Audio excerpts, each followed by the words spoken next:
Hi my friend, in this video we're going to be making a melodic tech house song inspired by HELLMATE and Santiago and Carlitos' version of Show Me Love. And we're going to find out if we can do this in under 6 hours of in-studio time by focusing on the 80-20 rule of making house music. What you're listening to right now is the song that we'll be working on, and what you're looking at right now is the Ableton project file that we'll be working on. We're going to start things off by building up the loop, starting with the drums, then the bass, then the melodic instruments, and the vocals. Once we've built the song out vertically, we're then going to build it out horizontally by arranging it and adding in a bunch of ear candy and completely finishing the track. All in all, this did take me about 6 hours to complete, mixed, mastered, arranged, all that good and ready to go. And if you need help finishing songs faster just like this, I've made you a free bundle of templates, samples, and special bonuses that I use to completely finish one song like this every single week. Just visit the link that's in the description or on screen now to grab the ultimate song finishing toolkit for free. And with that said, let's jump into this. Alright. So what I have here is I've soloed out the kick. It's the first element that I usually build out when creating drums. And so let's dive into this. So the first thing here is let's take a look at the MIDI. So I just want to jump in. And so you can see here that for the most part, this is just like a classic 4 on the floor. 1, 2, 3, 4.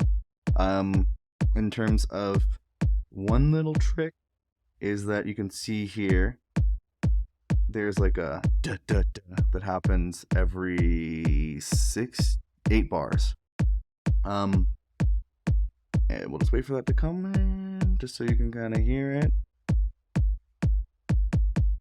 Just a little trick kind of happens there.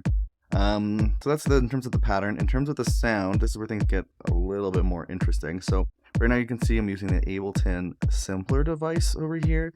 And if you look at the sample that's being played, you'll notice that it's HELLMATE, Santiago, and Carlitos, Show Me Love Extended Mix. And the reason for that is because I actually do have that song in here as a reference track. And what I've done is simply looked for a spot in the song where the kick is more or less by itself and it's unobstructed by any kind of melodic instruments like a bass or anything like that. And so when you do this, what I'd recommend is, you might notice here it says extended mix. Look for extended mixes to drop into your project so that there's usually going to be like a drum intro and a drum outro, and you might want to jump between those sections in particular to find a nicely isolated kick. Sometimes they might be high pass filtered, so you want to like pay attention, listen, make sure that you're hearing a full sounding click. Then all you're going to want to do is like Command E, crop out the kick like this, and then what you can do is drag that into an Ableton MIDI track or an Ableton Simpler, and then you have this kick.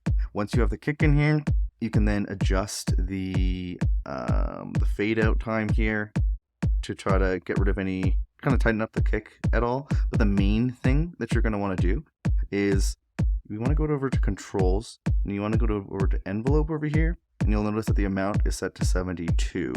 So normally it's like this, and this frequency amount, the filter, is normally all the way up here. So this is what that sample sounds like originally. And so the idea here is you want to roll off a bunch of that like hi-hat sound or whatever is kind of coming through. So if we dial this in, you can get rid of it quite a bit, but then it kind of has that muffled poo-poo kind of sound. So by going into the envelope and bringing this up all the way, it will make sure that it's using the envelope to filter everything out. So you're still getting like the click and the punch of the kick, and removing that hi-hat sound without messing around too much with the actual tone of the kick. So it's a great way to isolate out the kick. Other than that, what we have going on here with this kick in terms of sound design is just rolling off a little bit of the highs using a high shelf here. Similar idea almost to the envelope, where if you're using just like a straight, like this kind of like a classic roll off, you can hear it really muffles it in a way where if you use the high pass shelf like this, or the high shelf, it'll get rid of the highs in a more natural sounding way and keep a lot more of the characteristic of the kick. Other than that, running it into a little bit of a one knob saturation. It's just Ableton Saturator, just mapped it to one knob, just makes it easier for me to use, and I can mostly use my ear instead of my eye when I'm using this. And that really is a look at the kick. Other than that, the main thing that I do want to kind of point out is that a big concept here is that I have also mapped this reference track. So it's the actual tune that we've been working on here. And if I press the escape, it'll flick between the reference track and what I'm working on here. So I can flick between them and use that to get the volumes correct. And really the volumes is going to be kind of is that 80-20 rule of making house music in a really, really quick and efficient way. By being able to reference against the original track like this, you can select the right sounds and you can set the right volumes for those sounds and also find out the right patterns. And that's going to really be your fast track here. So that's really what I did. That's why there's not too much in terms of any sound design going on, because the kick has been extracted from the track. So that's the sound selections right there. And then the volumes have been set by flicking back and forth between the reference track. Next up is the open hi-hat. And so if we have a look at the pattern, it's just that offbeat kind of classic open hi-hat sound.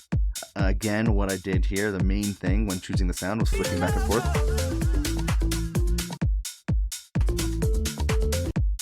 Like that, essentially is the idea. To select the right sound, make sure that the note is in the right place, all that kind of stuff. Then other than that, in terms of the sound design, the only other thing that I've really done is I've tightened it up just with this envelope, just kind of tightening it up a little bit. Or not envelope, I guess the fade out, the end sample bit, whatever this is, this little flag. And then in terms of any processing that's going on here, we're removing a whole bunch of the lows to make sure that there's nothing kind of obstructing the kick at all, just making sure we just have the highs coming through for the hi-hat here. And then I have this one knob transient designer that I've just mapped some of the macros to, and we're just tightening up the sustain so that it's a bit tighter of a sound as well. A little bit of one knob sidechain. What I have here is it's, instead of mapping it to the kick, it's set to an LFO, so it's just doing quarter notes, which is usually what the kick is doing anyways in this style of music. It's just a little bit easier, one knob style. I usually like doing that just quicker, kind of a mix as you go idea. And then a little bit of one knob saturation as well, adding a bit of color and body to the open hi-hat sound as well. Main thing though, again, is getting the volumes right. Next up is the open hi-hat, or the closed hats. If we have a look at the pattern here, main thing I usually start with is something like this. So what I've highlighted here is that same kind of offbeat bit. So having a closed hi-hat that also does that, it kind of reinforces the open hi-hat and makes it sound a little bit more better, I guess you could say.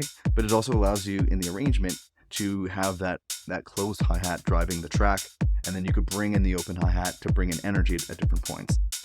What I've done here is just added some different layers so that there's kind of, it's not playing on every note, every other note, as you can see. Just add some character and dynamics to the closed hi-hat, and then I've just added that little shuffle at the beginning to make it interesting, and only added at the beginning, so it's kind of in a way a call and response. So there's the call here and there's nothing responding. That would still be some kind of call and response. That's kind of the main idea with the hats in terms of the pattern.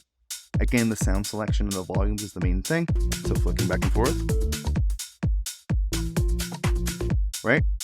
Making sure the sound selection and the volumes are correct. And then in terms of any additional processing, using that transient designer again to remove some of the sustain to tighten up the sound, and then a little bit of one knob saturation to add in some beef, some harmonic content there, basically filling it out a little bit more. Next thing that I'll usually add in is the snare. And so if we have a look at the pattern here, main thing is that this is the main snare here, so it's happening on the 2 and the 4 and the 2 and the 4. And then I've added some additional snares at different points here, just to kind of change up the sound a bit and keep it moving and dynamic kind of idea. The main idea again is focusing on the reference track, flicking back and forth, like that. Kind of trying to do it in time like that, so you can almost imagine your snare coming into that track. Using that to pick the right sounds and set the right volumes is really the main key there. Then in terms of any processing, We are removing some of the lows, making sure that the kick and the subs and all that can come through nicely. A little bit of that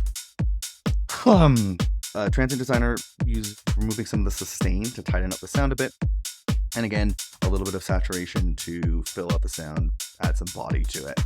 Kind of see the pattern that's going on here. This is what makes mixing as you go so easy and efficient. When you can kind of create your own channel strip like this and have the same really subtle moves that you're doing every time and mostly focusing on the volume, it can be very, very, very simple. And you don't have to overthink the mixing in this way too. Next up is the claps. So the claps, whenever I'm listening to this against the reference track, I'm usually listening for where the snare would be more down the center. The claps are usually going to be a bit more stereo. So let's have a listen. Okay, so I think that sounds pretty close. It's not perfect, but we're getting in the right area.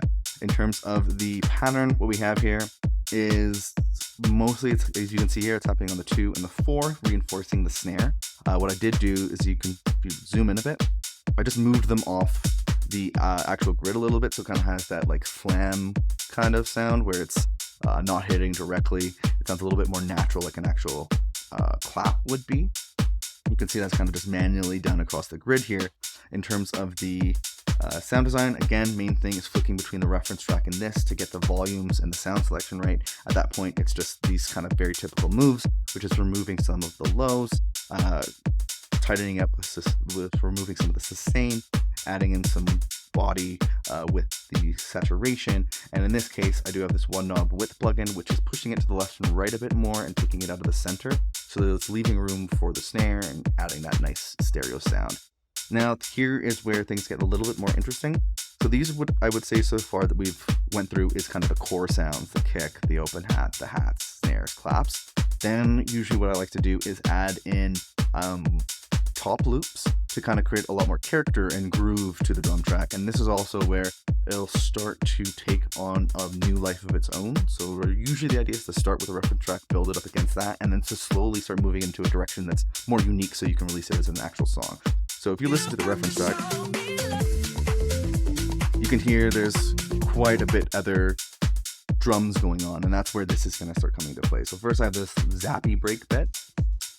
It's very subtle in the mix. I just turned it on. You could probably barely tell, but if I bring up the volume, so this is what this sounds like.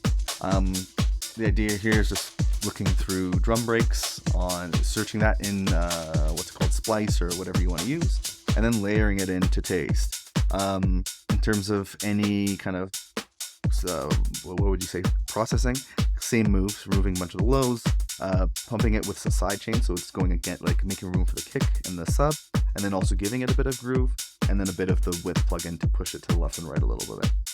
Next up we have this sound here, which is kind of adding a little bit of that like percussion sound, I would say. And what do we have in here in terms of the removing some of the lows, again, sidechain and a little bit of width. And then we have this hip break. And this is adding a lot more of that, like if you listen to the reference track, you could hear there's kind of like a lot of hi-hats. This is what's really bringing that to life right here. In terms of sound design, again, same kind of stuff. What we have is removing some of the lows, shoveling out a little bit of the highs, bringing back the sustain a little bit, pumping it even more with some side chain. I have a utility on here. I guess at certain points in the arrangement, I bring up the volume of this track, and then width again, making more stereo, pushing it to the left and right. So you can hear now, with all these together, it's starting to add a little bit of character. I feel like even these two could maybe even be removed. They're so subtle that they're almost too subtle, but I guess it is what it is. It's what I added. So we got even more. We have one last one here, which this is this weird rustling sound. This is obviously something that's nothing close to in the actual track. And it's something more unique, something that I added to make it a little bit more interesting and unique to my own style. So again, processing, just removing some of the lows, side chain, so it's pumping and adding some groove, and that's really about it. So you can see it's all kind of subtlety, slowly adding in different layers. And then we do have the shaker layer. Bring up the volume. And this is adding a lot to that kind of original reference track sound. Just found a cool shaker loop on Splice, dialed it in to taste with the volume, removing a ton of the lows, so it's mostly kind of adding some high-end energy. We have some sidechain, again, pumping it, grooving it out. some saturation so that it is filling up the sound a bit, and some width so we're pushing it left and right. We do have the shake hats one as well. So this, bring up the volume so you can hear it. So this is really bringing in quite a bit of that, like, that hi-hat sound from the reference track. We listen back. You can hear there's quite a bit of it. And so over here, again, same kind of typical moves, removing some of the lows, side chain, but it there. And then other than that, I do have this kind of fills little bit, which I'll show you, that just comes in every once in a while to just add some kind of character. So in this case, it's more of an arrangement bit. It comes in every once in a while as a fill, and now it's going to come in right now. Bring in the volume. It's just another drum break that sometimes I've sliced up, if you can see here, to come in, just change up the sound a bit. Sometimes as a fill, nothing too crazy. And if I let the loop go, I also have a ride here. Bring up the volume. And this is just a classic 909 ride, playing similar pattern as the open hi-hat, and nothing too crazy in terms of any processing. This is an older channel strip that I used to use for moving some of the lows, tightening it up with sustain, and then some side chains for pumping. Ride is a nice way to build up the energy throughout the track. We'll get more into that into the arrangement bit of things. All right. So what I've done is I've soloed out just the bass and the drums so that it'll sound more interesting as we're working through this, because we do want to focus on the bass here. So what I have here is this little bass groove, and there are two tracks within it. I have one called subs and one called bass guitar. Bass guitar is like the mid bass of the sound, which I've muted for now. Usually what I like to do, and this is kind of secret number one, is to focus on just using a sub track, which is just like a basic sine wave, because it's very clean and you can really focus on getting the notes and the vibe of the tune right before adding in the character and not getting lost in the sauce of too much sound design and all that kind of stuff. In terms of the pattern here, and I'll get into the sound design in one moment, before I focus on the pattern first. It's a little bit complicated, but one thing I do want to point out here is that if you see the MIDI is called MIDI, HELLMATE, Santiago, etc., etc. You probably also notice here that we have the actual song dropped into the track. So if I press the S key, it'll flick back and forth between the reference tracks. So I can use that to select the right sounds, select the right notes, and make sure the volumes are set up in the right way. And that's really honestly going to be the 80-20 rule of creating the bass here. But also one thing that you are able to do, and that what I did here, is I actually cut a piece of this track, and I just dragged it into this MIDI track. So if I go like this with Ableton and drop it in on a MIDI track, it'll allow you to convert the audio to MIDI. And in this case, I clicked melody, and that gave me a starting point where it tried to copy the bass. Basically found a spot in the song where just the bass was playing, and this is what we kind of landed on. From there, I'm not the best with music theory, so I do apologize in advance. The main thing that I did here was just started playing around with the notes, tried to keep the similar style of it, and then also change it up so that it's a bit different, so that it can be somewhat released as a unique tune. So here's a look at the MIDI. I guess take a look at it. One thing you can also do is look at Beatport or drop the song name into Google and also write key and BPM. That'll get you the scale, which will also help you select the right notes while you're doing this. For me, a lot of this really is just trial and error, and just having listened to a lot of music and focusing on the bass, kind of getting that, I guess, natural idea of what it is. But a couple concepts there are to have the reference track. You can drag the reference track into your MIDI track to get a starting point in terms of MIDI notes, and then just letting your creativity fly and trying to get something going there. From there, let's take a look at the sound design. So what I'm using here is a custom little DST Ableton rack that I've created. If you open it up, it's mostly just operator playing some sine waves notes, very simple stuff. And if we look here, it's mostly just a sine wave, and I just added in some drive at certain points to help it cut through the mix a little bit and add a little bit of character to the sound.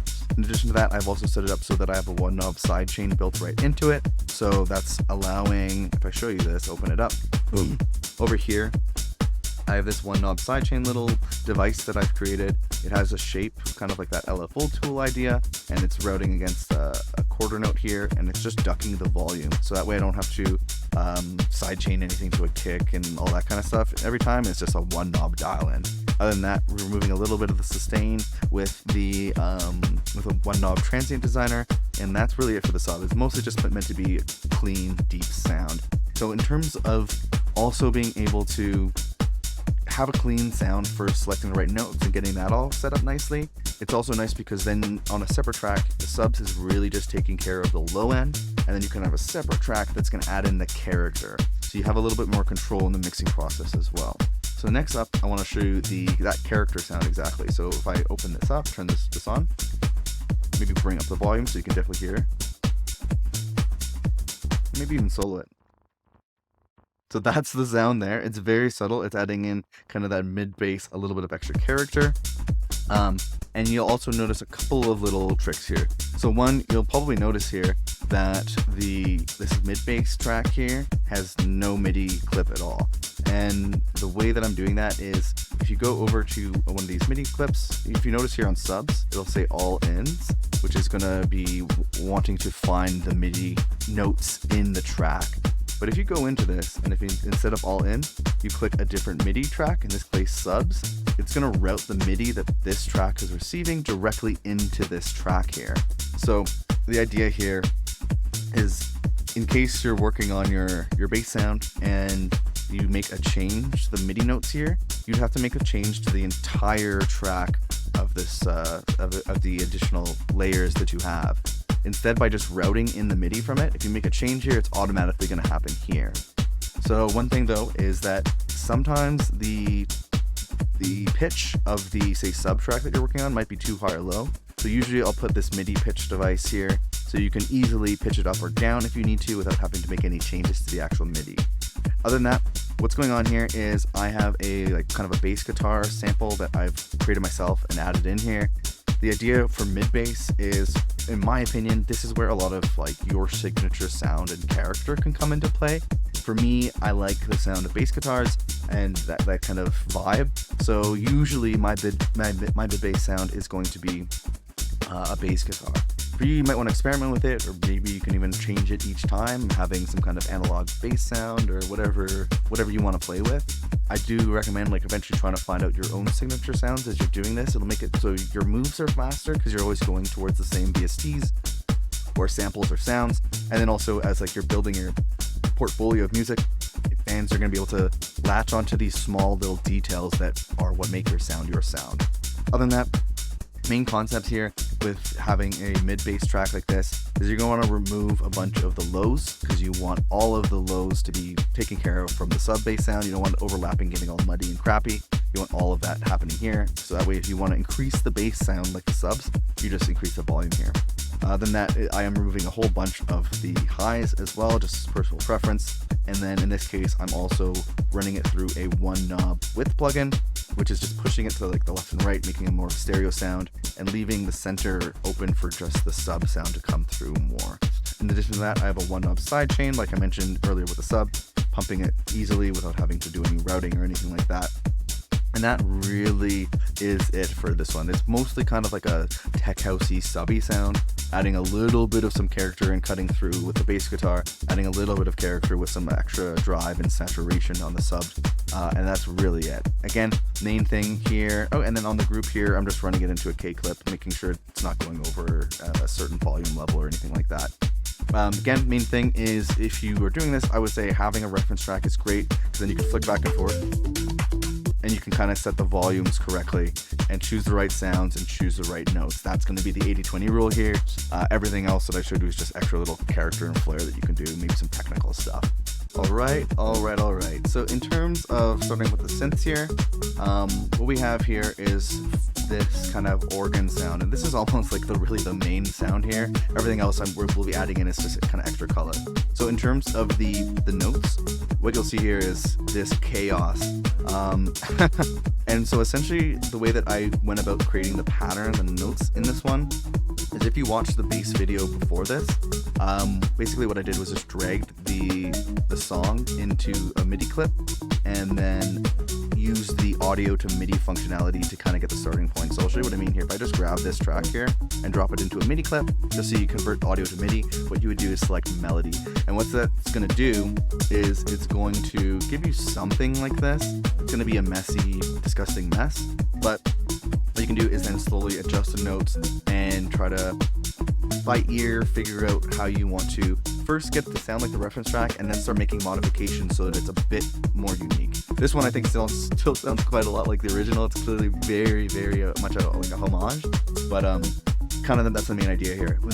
Particularly when it comes to this track, this is the same more or less MIDI that's playing as the bass. So once you have the bass down, what you can do is just drag this into a new MIDI clip and increase the octave so that it's just playing at a higher pitch. That's kind of the main thing that's going on here. In terms of the sound design, what we have here is I just found like a kind of organ sound in Splice, and then just drop that into here. And so this is just resampling this organ sound, this organ sample at different pitches. If you've been following the channel for a little bit, you might know that I'm not too into traditional sound design or any of that kind of stuff. So I prefer to use little AI tricks or use a lot of sampling to get the sound at the end of the day. So in terms of that, that's really what the main thing that's happening here. Just found a cool sound on Splice. Made sure it was in the C note, as you can see here. That way it's going to actually track to the MIDI correctly. Other than that, the main thing I do want to mention here, and I have mentioned it in previous videos for this one, is that the reference track of the actual song is in this Ableton project file. And I've turned off the track here, and I set up so when I press the S button, I can flick between R's and theirs. And that way, the main thing is that this can really help you select the right sounds, make sure that the notes are correct, and one of the biggest things here is making sure that the volumes are correct. Sound selection and volumes really are going to be that 80-20 rule of making your songs sound really great. And by doing it against a reference track, you're doing it against the polished track that you want it to sound like. It's going to be that fast track to making sure that you're there. So that's really the main thing. So I chose an organ sound, which I just kind of knew what that sound was. It's the classic M1 organ sound, and then dialed in the volumes. Other than that, we'll go into some of the sound design, but this is very, very like a cherry on top. So what I'm doing here is removing a bunch of the lows to kind of clean things up in the low end, making sure that the subs and the bass and the kick is the main thing driving up that low end. Then you were using some one knob transient designer, so this is just a free transient designer plugin, and I've just mapped the attack and the sustain to single knobs here, just so it's easier and quicker. And all this stuff is basically developing my own channel strip so that everything is one knob away, and I can really quickly mix as I go, making very small standard moves, nothing too crazy. Other than that, we have also same thing, one knob sidechain. I'll open this up to show you what this is. Just using the shaper device to have that sidechain kind of volume shaper kind of thing. And it's running to the rate of an LFO, which is just a quarter note, which is usually what the kick is. So this way, and then all of this is being mapped to the gain of utility. So it's just ducking the volume of a track instead of having to map it to a kick, which I find just easier, so I can just dial in the sidechain with one knob. And then again, same thing, I've also built it into the same rack here. This is Ableton Saturator with the default setting. This way I can just with one knob dial in some saturation to fill out the sound of it. Other than that, we are running this through a bit of a portal device as well. This is just a really interesting kind of granular effect where I just found an interesting preset. To be completely honest, I didn't dial this in at all. And it's just adding a little bit of some extra weirdness and uniqueness to the sound. It's probably hard to hear, but and then in addition to that, I did make my own little rack of this so that the mix knob is automatically mapped. This mix knob right here, you see it's automatically moving. This way it's automatically mapped to this macro here, and I automatically add an LFO to it so I can dial in the depth and the rate of it, so that way this effect is being slowly manipulated and added in over time. That's why it's kind of subtle. It's sometimes at 100%, sometimes it's at like 30, 40 or 50% or whatever it is. And since I've been doing this so often, I automatically saved this device into its own rack. Other than that, running to it in a bit of a compressor just to kind of how would you say this, even out the sound a little bit so that it's not poking out as much. It's a lot more consistent. So just a 4:1 ratio, 4:20 ratio, pretty quick attack, and the release release is set to auto. So it's just trying to even out the sound a little bit, make it more even. Nothing too crazy, but a small little trick there. Now moving on, what we have is this. And so what this is just a cut up vocal bit from, I was asked to do a remix of my friend Zach Adams and Joshua Mitchell. They have a track called The Circle. And so I wanted to add this little vocal bit. If we listen to the reference, I think if we listen to, what is it? Which part is it? I feel like it is in here. Like this, the breakdown. Do you hear that like repeating vocal bit? That was kind of the part here that I was trying to recreate. So we jump back to this. I just found like a part in the vocal that I could just cut up, and you can see it's cut up not even in like perfect amounts. It's almost like doing kind of a weird polyrhythm kind of sound, which I thought was kind of cool. And that was just the main trick of getting that kind of repeating vocal idea. So if we have a look at the processing here, main thing is just moving a bunch of the lows and shelving out some of the highs, and even a bit of a low pass filter as well to get rid of some of the ultra highs. Then again, the standard stuff, we're removing some of the sustain to tighten up the sound a little bit, some side chain to make room for the sub and the kick and all that, and kind of add that groovy pumping vibe, and then some saturation here to make sure that it is filling up the sound a little bit more. Main thing though, again, is volumes and sound selection. And then next up we have these stabs. And this is where this track for me starts to take a turn into something that's a little bit more unique. So if we just have a look in here, basically I just found some cool little synth loop.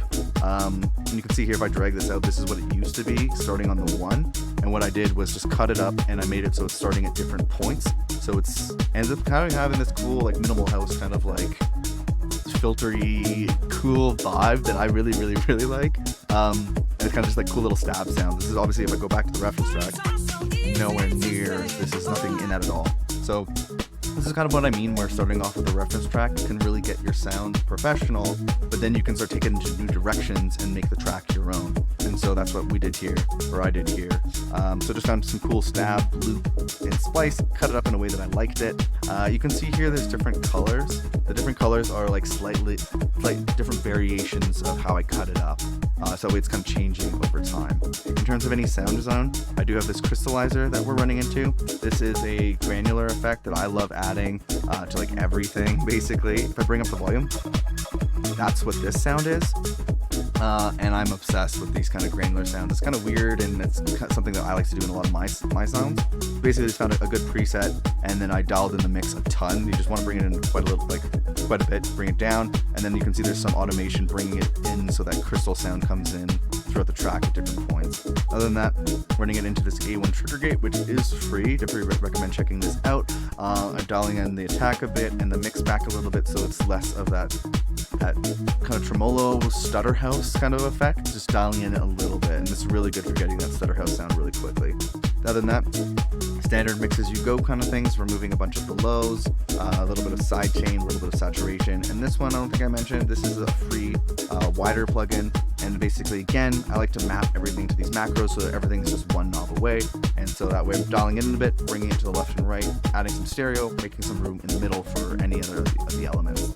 Next up we have the stab echo. I think we'll have to go over here to kind of hear it, but we turn it on and solo it.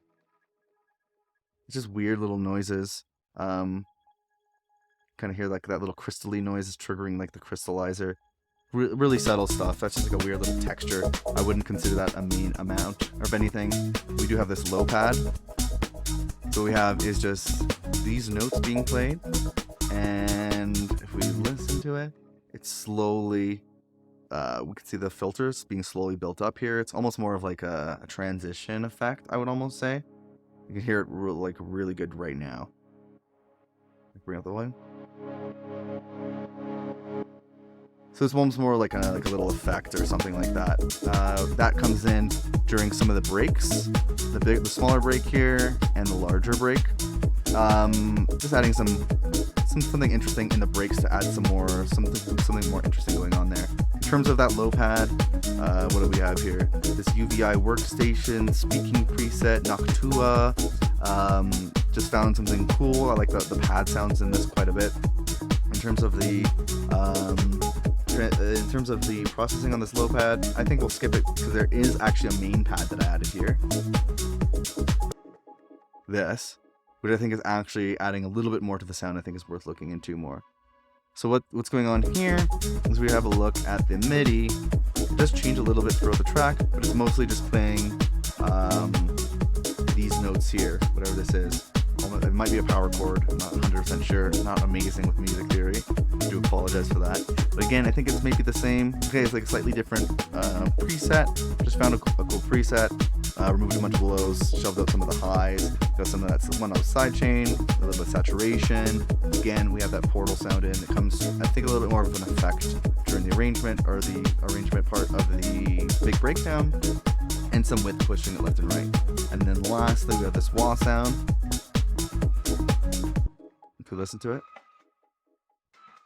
it's almost like Britney Spears' Toxic or something like that.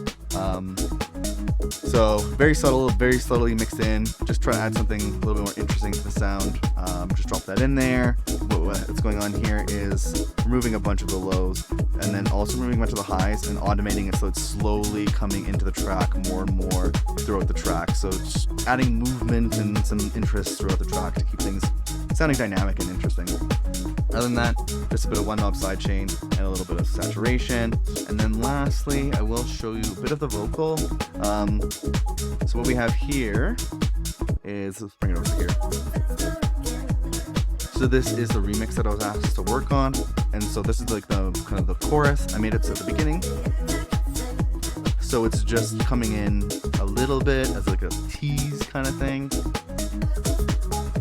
And nothing too crazy in terms of the processing here, but I'll just kind of show you some of the more little arrangement tricks. Again, during this breakdown, the first break, I just pitched it down and have it slowly being filtered up, or the volume being brought up. And then, what else do we got? And then at a certain point, this is what it sounds like fully in.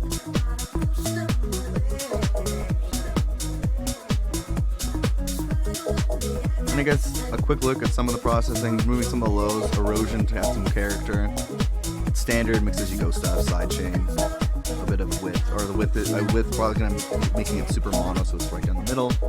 Nothing too crazy. And that's kind of a look at the synths and the vocals for this one. All right. So before we dive into kind of a walkthrough of this entire arrangement, there are a couple concepts that I'm going to want to clear up for you that are going to really help you in your arrangements. First thing is, what I'd recommend doing whenever you're building out your tracks is to first build them out vertically and then build them out horizontally. So what do I mean by that? So if you followed any of the previous videos, I was kind of going through how I build out the tracks. Usually it's drums, bass, vocals, synths, all that kind of stuff. And usually I'll build it out vertically, so starting with the kick and the snare and the da-da-da-da-da and then the bass, and build up that kind of loop, that 8 to 16 bar loop. Once you have that loop created with as many of the layers as possible, it then makes it very easy to create the arrangement. And so what I have here are a couple concepts that I would definitely want to show you. First is this arrangement track. So up at the top, you can see I've used empty MIDI clips and just colored them to indicate the changes throughout the song. So intro, when the sub comes in, the break, the drop, the larger break, the second drop, those kind of ideas. And this is a concept that I like to call macro transitions. So it's the larger changes that are happening throughout the song. You can almost look at this as like things like verses, choruses, that kind of thing. And then also what you can do is, you can see here what I originally did was, this is the arrangement for this actual Show Me Love track. So I have this reference track in here. I've been using this to build up the track in previous videos, and then also I was able to map out this arrangement so that I can use that to decide to make a very easy way to develop the arrangement. So I can just easily copy and paste my loop throughout this and make it sound similar. However, what I'd also recommend is, as you're building it out, you'll notice that the final arrangement is quite a bit different. So you can find your tracks and develop them and create that arrangement track, but definitely I'd recommend, as you're building out your own unique track, to start making some decisions, be bold. You can use that as a starting point, but then always try to get your own uniqueness in there. Very similar to how we've been building up the track at this point. Start with a reference and slowly start expanding outwards. In addition to that, before we go through this walkthrough, another concept that I really want to drive home here is the idea of micro transitions. So if macro transitions are these larger changes in the song that happen maybe every 16, 32, or 64 bars, micro transitions are little things that happen every 8 to 16 bars. So this might be like the first 8 bars, there's no open hi-hat, and you can see in the second half here, the open hi-hat comes in. So adding in layers, taking out layers, maybe little drum fills, as well as things like this. So I usually will have like an effects track where you can see here every, sometimes even 4 bars, 8 bars, 16 bars, there's maybe like a reverse crash or a crash cymbal or like a laser sound or a downlifter. Those little things are great little micro transitions that can add a lot of dynamics or whatever, interest, movement to your tracks. And then also another little trick that I do quite a bit is removing the kick as well. So with that said, let's dive into this. I'm going to remove the loop marker and we're going to dive into it. So the first 16 bars are the intro, the drum intro. This is mostly just kicks, that kind of stuff. What we have here is, I believe we have the kick being just coming in, and then we have the open hi-hat coming in the second half of this. Almost no melodic instruments in here, but we have this vocal slowly starting to come in, and we have these little risers going into the first macro transition, which is when the sub kicks in. So you can hear here that at this point, the sub's kicked in, the drums are mostly all in at this point, and we also have this M1 organ here playing the similar sound at the lower end. And then on the second half, as like a micro transition, it's going up an octave, adding some energy and some interest to the track. They have all these weird little stabs. The stabs, as you can see, later come in a lot more. So right now it's just teasing them in the first bit. We're going into the next bit, which is a break. So we've removed the kick at this point. Right before is a micro transition. We remove the kick just slightly before. We have the open hi-hat playing. In the second half of it, a micro transition. We're going to drop the energy even further by removing that open hi-hat right here. We're dropping the energy even more, and you can hear down here slowly building up this filtered vocal here. So listen to that. Pitch down. We have these riser sounds, reverse crash coming into a crash into the drop. And so at this point, the main change here between this and the sub is that these cool little stabby sounds are like really coming into play quite a bit here. And I've set it up so that I automated this echo onto this that vocal bit.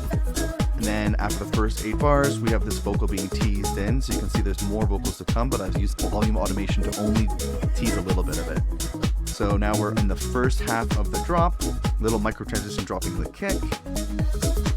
And if you heard that like da da da, that's another little micro transition. So like sometimes at the start or the end of a bar, you can have extra kicks being played to add some interest. So again, main things that's changing throughout here, also added in the ride cymbal to add some interest in here, dropping it out. And then over here, again, mostly playing with the vocals to make some changes. And another thing is volume automation as well. So there's that kind of toxic Britney Spears thing is slowly being built in here if we solo that out. That bit. So now we're going into the first, like the really big break over the course of 64 bars. So we've removed the subs here, removed all of the kicks, removed quite a bit of the drums. After the first 8 bars, we're gonna add some in those hi-hats. We're also adding in some of the subs here, slowly building up the energy, and you can hear that vocal here has been echoed out. So let me just hold that for you. Just using echo, like a standard Ableton Echo to automate that in, increasing the feedback. So now what we're doing is we're adding in some of the vocals here. What we're doing is we have this huge riser pad sound kind of thing. And then it's a micro transition here. Remove all of the drums to drop the energy quite a bit right before. And then we're gonna have like a nice little drop out right before. And you can hear I have a pad that's coming in quite a bit at this point as well. And then there's that cool little like kick fill that happens right before, right here. So look at the pattern. Whatever. So then at the end here, what we have is the final drop. So we went from that big break into the final drop. And at this point, what we have going on here is a lot of everything except for the vocals is in here, letting like those stabs come through quite a bit, and having the vocals being teased in. And then in the second half of the drop, we finally have that release of the vocals like fully playing by themselves. Again, little micro transitions have been happening throughout. I'm trying to show as much as possible. You can hear there's like lasers and like little crash sounds and all that kind of stuff happening consistently. One big thing is in the second half here we have this ride cymbal, which is a great way to add energy throughout the track. So the first half, no ride, second half there is ride. And now we're going into the build down of the track, which is where it starts to slowly bring the track's energy down into the outro so that the DJ can mix out of it. At this point, just using some automation on those echoing out the vocals a little bit like that. What we're doing is slowly removing some of the energy here, so the ride just stopped there. We're just playing with some of these sounds, a little micro transition. We're going to drop the kick right before, listen right now. Nice little micro transition. And then we're going into the outro, which is just perfect for basically mixing out the track for DJs. So we mostly have drums here. I chose to have a little bit of the little stab playing, and you can hear it's in the first half as a micro transition. What we're going to do then is remove it for the second half. So now for the last like 8 bars, it's just the kick, which I think has been also high passed a little bit, so I've been automating that in and out so that it has that reduced energy kind of sound, and we just have like kind of drum bass playing, a little bit of shaker at the end for almost like a fill. Boom. And that's a look at the arrangement. Let me know if I can get better at explaining this. There's quite a bit going on, so maybe I could do something like make these project files available so that you can watch this, hear what I have to say, but then also dive into the particular areas that are interesting to you. But with that said, that's a good look at the arrangement right there. Hello again, my friend. Hopefully you found that video useful. If you'd like to follow along yourself with the 5-step song finishing checklist, there will be a link in the description below where you can get access to that completely for free, and it's going to help you finish your songs a lot faster and better than ever before. If you found this video useful, like and subscribe and all that good stuff, but really the best thing I can do for you is hook you up with that free checklist, so make sure you check that one. Other than that, I'll see you in the next video, my friend. Have a good one.